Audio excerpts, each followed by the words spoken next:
Yes, Lord.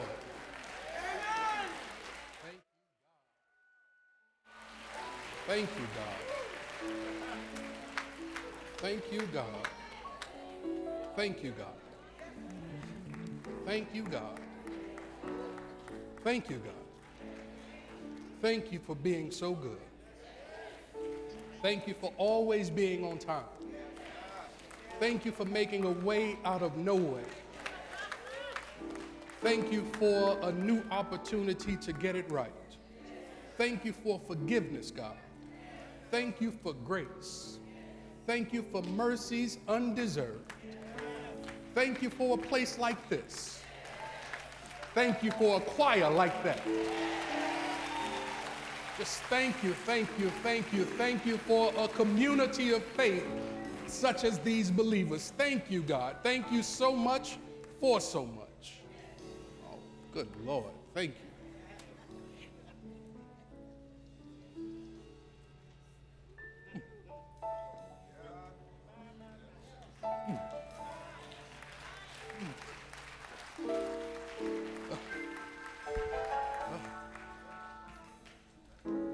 Yes, Lord. Ooh.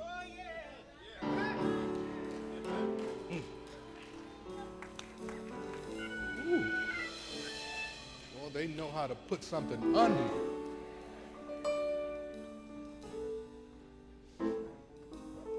Ah. Let's give it to them again. The Christ Universal Temple Ensemble. Ah. Temple musicians. Mr. Martin Woods and Mr. Monte Filon.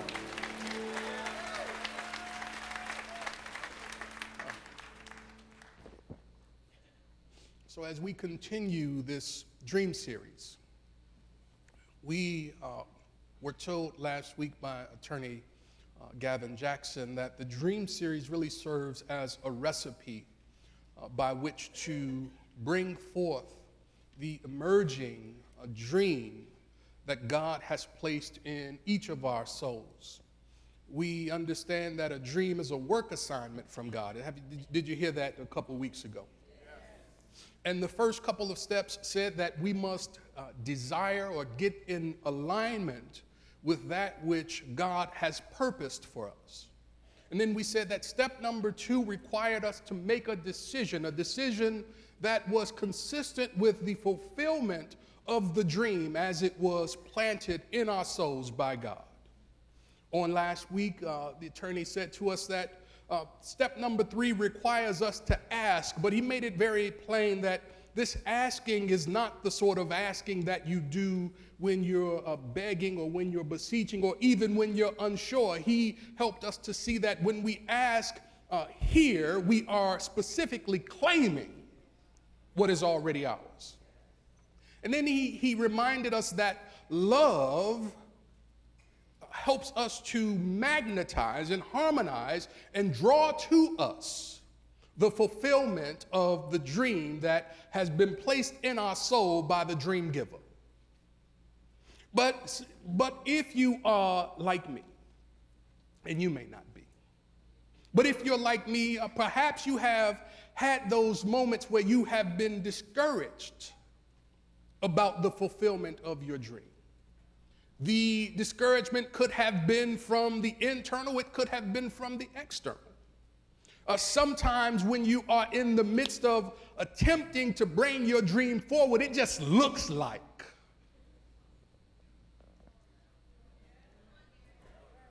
it just is not going to come through.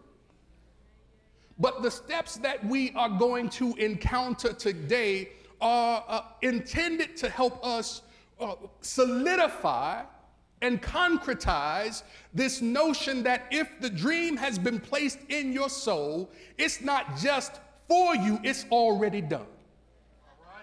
But sometimes in order to make that which is not yet manifest, you have to exhibit some faith.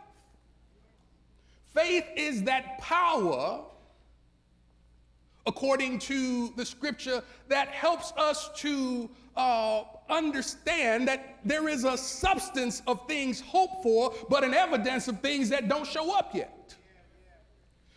Charles Fillmore said that faith is the perceiving power of the mind linked with the power to shape substance. So on this morning, for step number 5, we take a look at faith. Because if you're going to make your dream come true, you're going to have to use your faith. And so our bulletin says at the first point, let's take it together, that faith moves and molds ideas and brings them into expression. Faith moves and molds the seed ideas of the dream that God plants in the soul, and faith helps us to bring those ideas into expression. It's important to remember that faith is the power to do the seemingly impossible. Can I help you with something? You don't really need a whole lot of faith to do what you already know how to do. You don't need a whole lot of faith to manifest what's already showing up.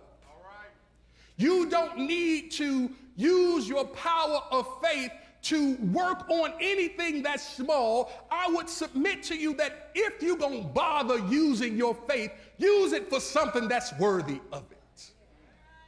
Because when you look at the seemingly impossible, if you're going to make the impossible possible, you're going to have to be bigger now than you were before. You're going to have to use a power now that you may not have been using before. Faith is the power to do the seemingly impossible. Faith is, according to the revealing word, a deep inner knowing that which is sought is already ours for the taking. So faith, if it is a deep inner knowing, it is also then not something that you can just spread on the top like jam and hope it'll taste good.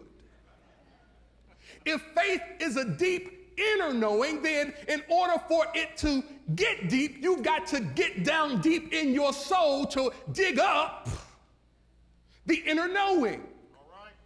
Because the surface knowing, say surface knowing. What we know on the surface is what shows up in what we see with our eyes and what we touch with our senses and what we taste with our mouth. What we see on the surface is telling you one part of the story. You go to the doctor and the doctor says, my diagnosis is. That's a surface knowing. You go to the bank and the bank says your credit is. That's a surface knowing. They say we can't even give you a candy bar with a 320. But just because you don't have the credit don't mean you can't get what's rightfully yours. But if you're going to get what's yours, you have to get deep into the inner knowing. Faith is more than mere belief. It is the very substance of that which is believed. Point number 2 from our bulletin says what?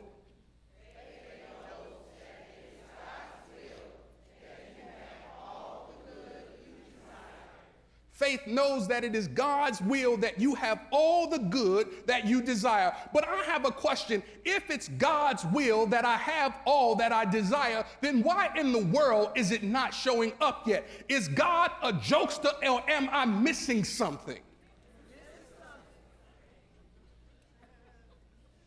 If it's supposed to be mine and if I'm supposed to have everything that I desire and it's God's will that I have it, then why is it not showing up yet? Faith must be cultivated. Faith must be cultivated. If we were to study, say study.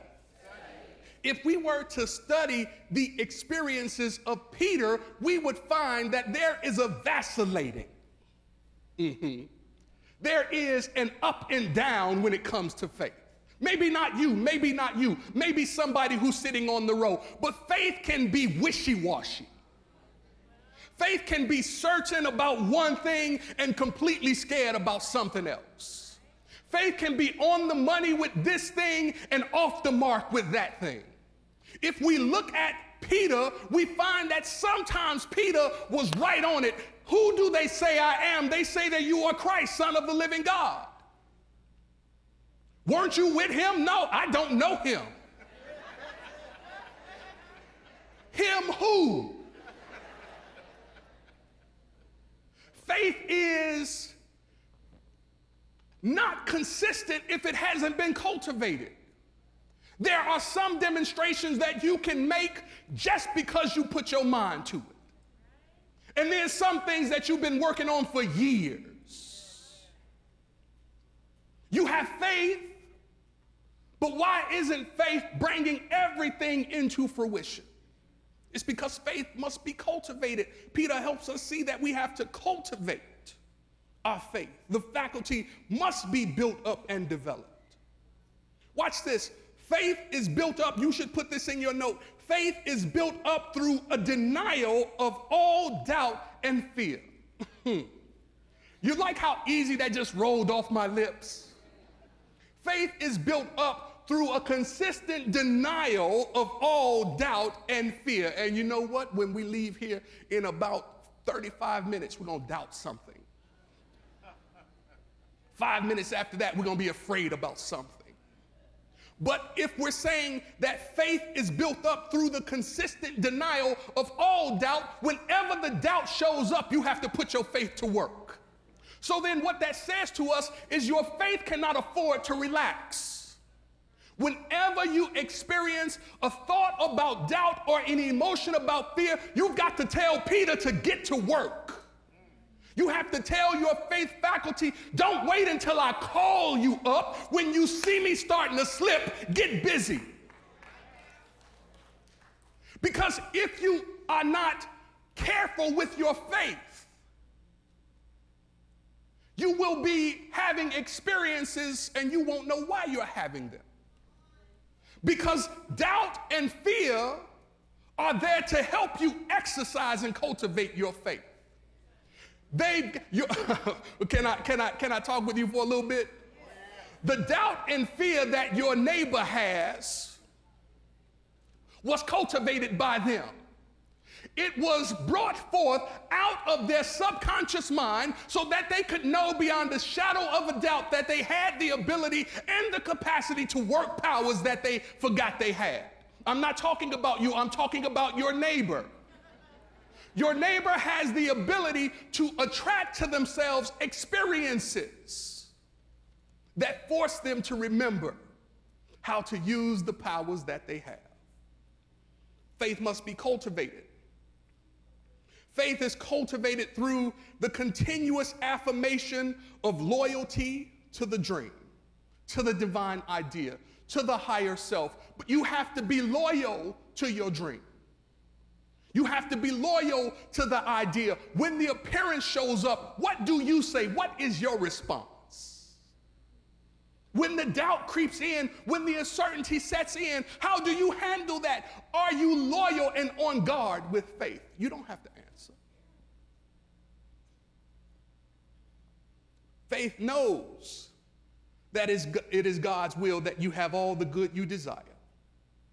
But we must have faith in our spiritual capacity and depend on it and it alone in the face of adverse appearances. I'm going to say that again. We must have faith in our spiritual capacity and depend on it and it alone in the face of adversity. We must have faith in our spiritual capacity and depend on it and it alone in the face of adversity. I know you have a degree, but when the adverse condition comes, you must have faith in your spiritual capacity and that alone. I know that you hang out with some really bright people who are really connected, but when the adverse condition comes, you must have faith in your spiritual capacity and that alone. When the doctor says, here is what you're working through, you must have faith not just in his prognosis, because He's been to school and he's trained to know how to find what's wrong with you. But what you have to know how to do is connect to what's right with you. And what you connect to is your spiritual capacity in the face of the adverse condition. Don't worry about what the problem is. Worry about how to connect to your spiritual capacity. You have to have faith in your spiritual capacity. But if you forget that you are a spiritual being, when the rubber hits the road, you will run to hide in your humanness. You've heard it many times. I'm a spiritual being living in a spiritual universe governed by spiritual laws, and when the experience comes, we get real human. You should see what they said about me. You should have heard about what they did to me.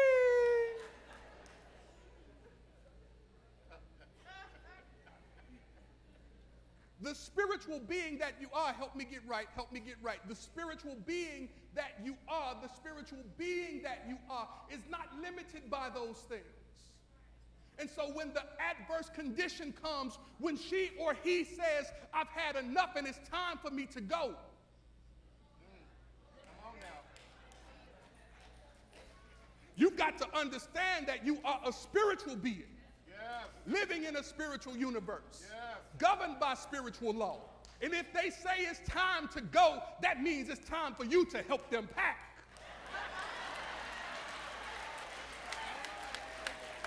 You don't really want it.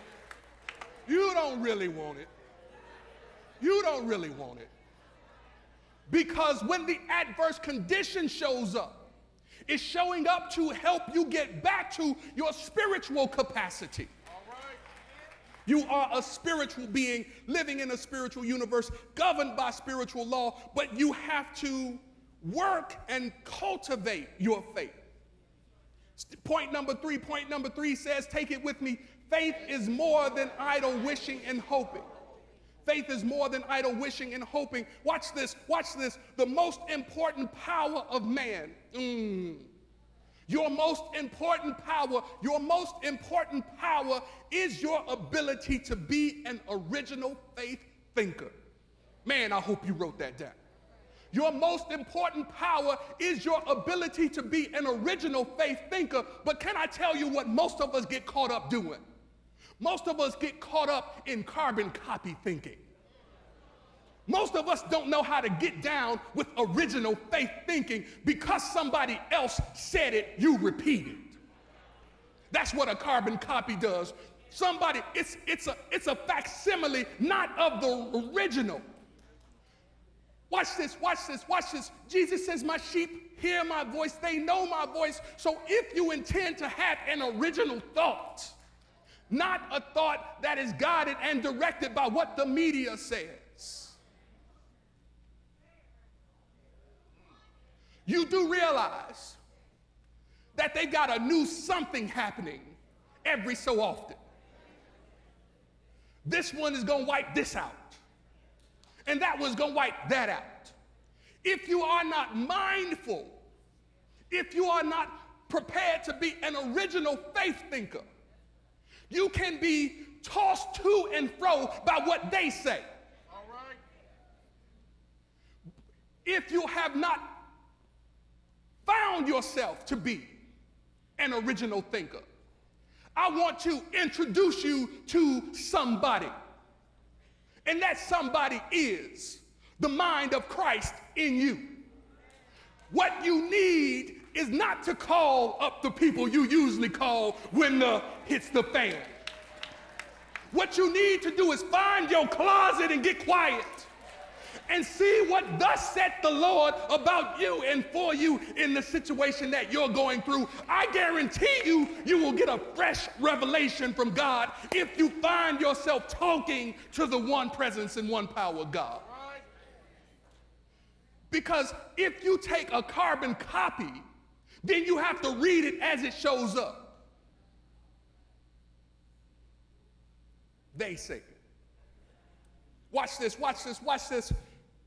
It says that if we are educated and molded after the average pattern of the human family, if we are educated and molded after the average pattern of the human family, we may live a lifetime and never have an original thought. Thank you, Mr. Fillmore. It's important to remember that the thinking faculty can be supplied by secondhand ideas or dominant beliefs. Something like this. You've been taking showers all your life. But if you go outside in the rain without a coat, you better watch it because you might catch cold. Somebody help me understand how you can take a shower inside, go outside wet, but if it rains on a particular day, because the race consciousness says you got to catch a cold, next thing you show up, you coughing and sniffing. I don't know what's going on with me. I know what's going on with you. You are a carbon copy thinker.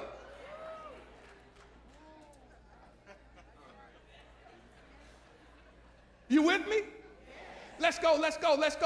Faith thinking is done only by one who can catch sight of the truth of being and who then feeds the thinking faculty on images generated by the faith center. What does that mean? That means that if you will connect to yourself as a faith thinker, God will give you an image to hold on to. If God gave you the vision, God will give you the provision. But if you think somebody else has to make your dream come true, if you're chasing after somebody else's dream, what you will find is that when it comes to yours, you don't know how to pull your dream off. Are you with me? Yeah. Faith thinking is not merely an intellectual process that's based on reasoning. Faith thinking is not merely an intellectual process that's based on reasoning. Faith thinking is not just based on reasoning. You can't look at the invisible and determine what the visible will be unless you shape it with your mind. What does that mean? That means that if you focus your faith in a way that is productive, you can shape the life that you desire. I'm going to take it back to your present experience. The stuff you got in your life right now is a byproduct of what you've been thinking. All right. If you don't like it, think yourself a new thought. Think yourself a new thought. Watch this. Faith thinkers do not compare or analyze or draw conclusions from what they already know. Faith thinkers don't look at what's present and then say, just because this is what it is, this is what I have to be. No, I reject that. I don't accept that. I refuse that. I'm not having that. I am a faith thinker, and it's going to show up based upon what I need it to be, not based upon what it has been. You got to put your power to work, though. If you don't work your power, the world will work you. As a faith thinker, you have to be willing to leverage your power and stop making your comparisons based upon what somebody else is doing or what somebody else is saying. They don't know that you're a powerhouse. You do. They're making their analysis based on the old you.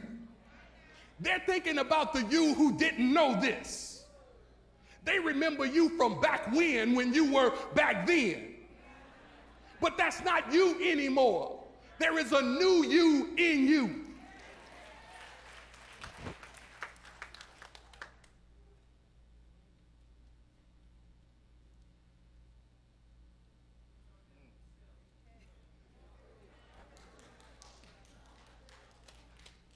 It says that faith, the next point, that last point says faith energizes.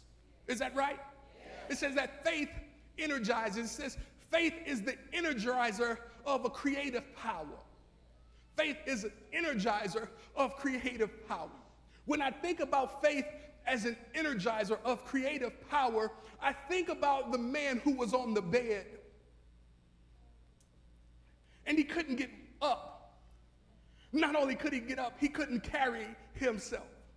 When I think about faith as a creative power, I think about how this man was able to attract to himself 4 folk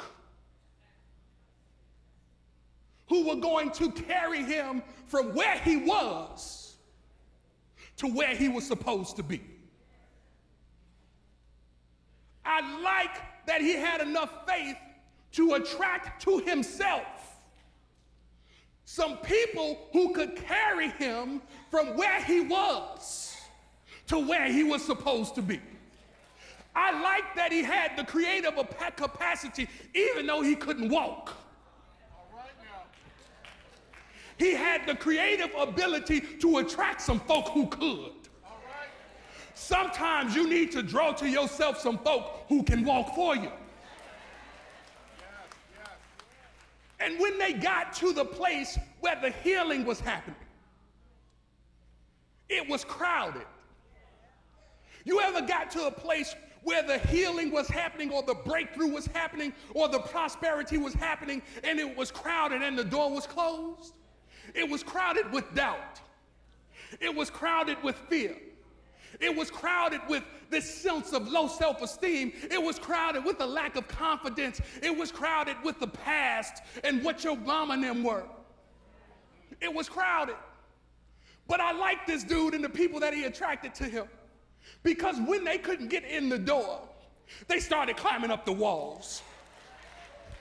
Who is going to help you bring your dream into fruition? And when it's time to climb the wall, who's going to the wall with you, baby? You better know how to have some folk who can go to the wall with you. Now watch this, watch this, watch this, watch this, watch this. If you're the kind of person who can't get 4 people, I know you can get 4 powers. If you can't get 4 people, I bet you can get faith and love and strength and wisdom. If you can't get 4 people, I bet you can get order and renunciation and life and zeal. If you can't get 4 people, I bet you can get determination and persistence and tenacity and quit not. I bet you can find somebody to help you climb that wall. Faith is the energizer of creative power. Let's go to work, let's go to work, let's go to work, let's go to work.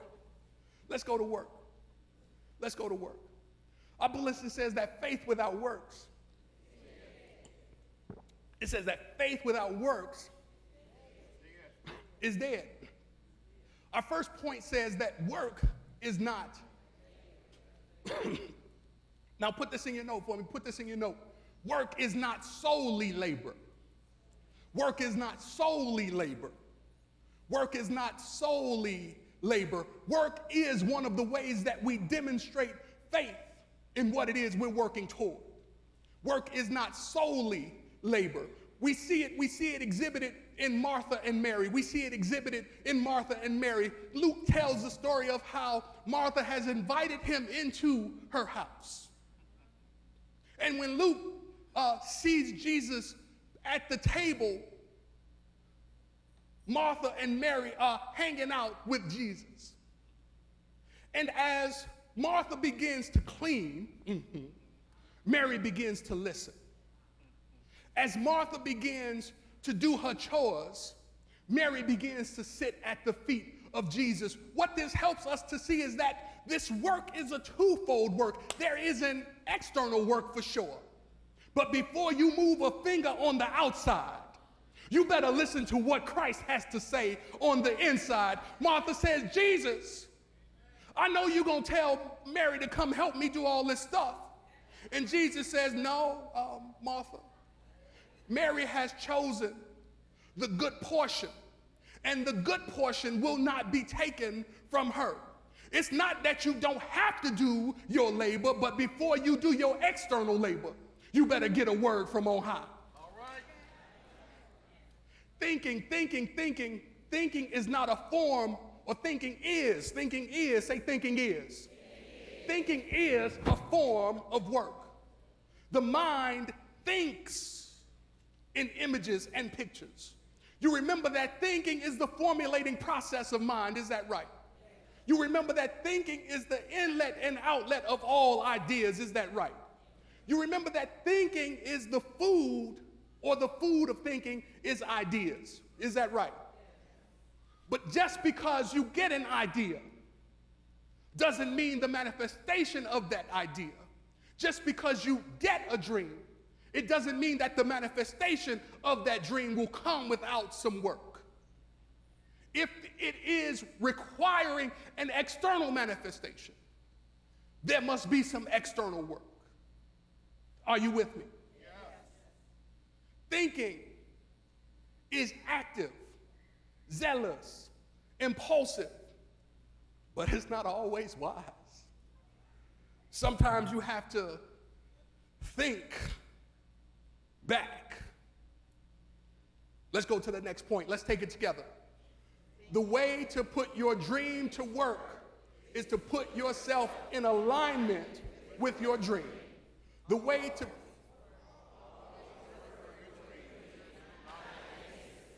Y'all got extra stuff on y'all bulletin?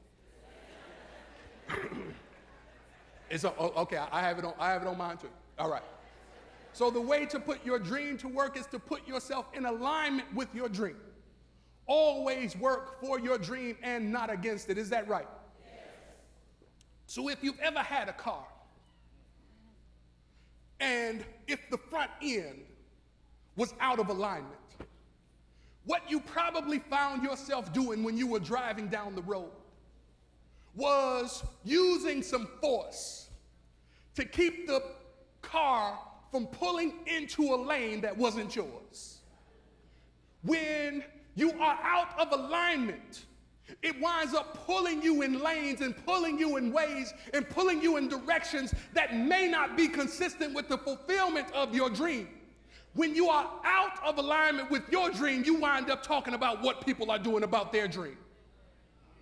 When you are out of alignment with your dream, you wind up moving out of the lane that can help you get to the successful fulfillment of your dream.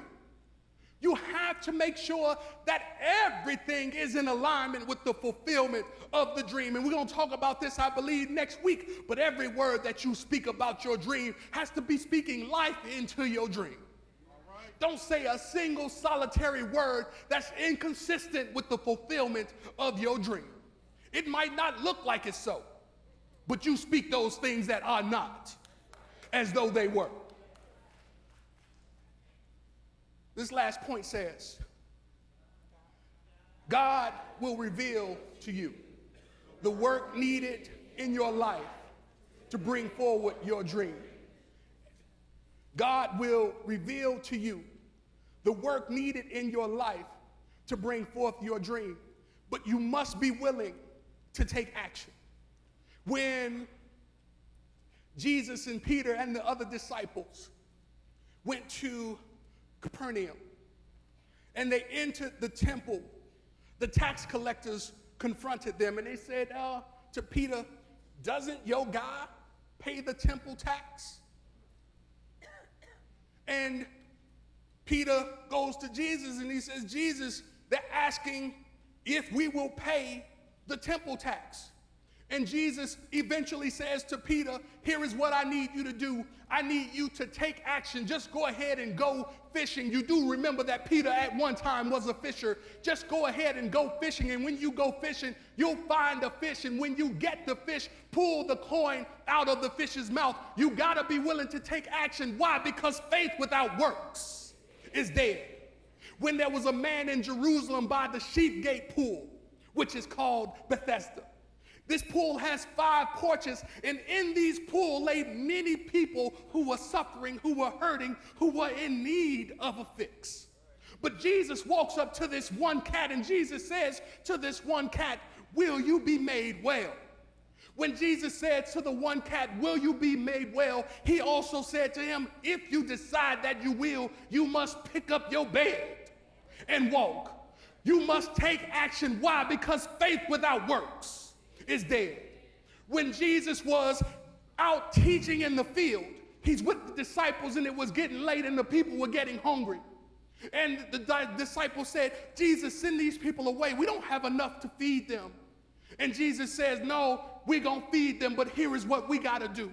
You bring me the fishes and you bring me the loaves and I'll pray. But after I pray, I'm going to break because I know I got to take action. Why? Because faith without works is dead. At some point or another, You've got to get up off the seat of do nothing, and you've got to take action towards your dream. If you think it's going to fall out of the sky and fall into your lap, you got another thing coming. You have to be prepared to take action toward the fulfillment of your dream. Why? Because faith without works is dead. That's why I love and respect blind Bartimaeus. Blind Bartimaeus heard Jesus was coming through Jericho. And he's blind, but he heard. What that says to us is sometimes you got to use what you have. Don't worry about what you don't have. Use what you have. He heard that Jesus was coming through, and as Jesus was coming through, blind Bartimaeus has yelled out to him, Jesus! And watch. Now, a whole bunch of people who could see, a whole bunch of people who had sight, they started hushing him, and they started shushing him, and they started tusking him. They started looking at him like he was crazy because he has a dream, and his dream was to be able to see. And they said, stop calling the master, don't bother the master. And blind Bartimaeus said, you out of your cotton picking mind, I'm calling forth my dream. Jesus!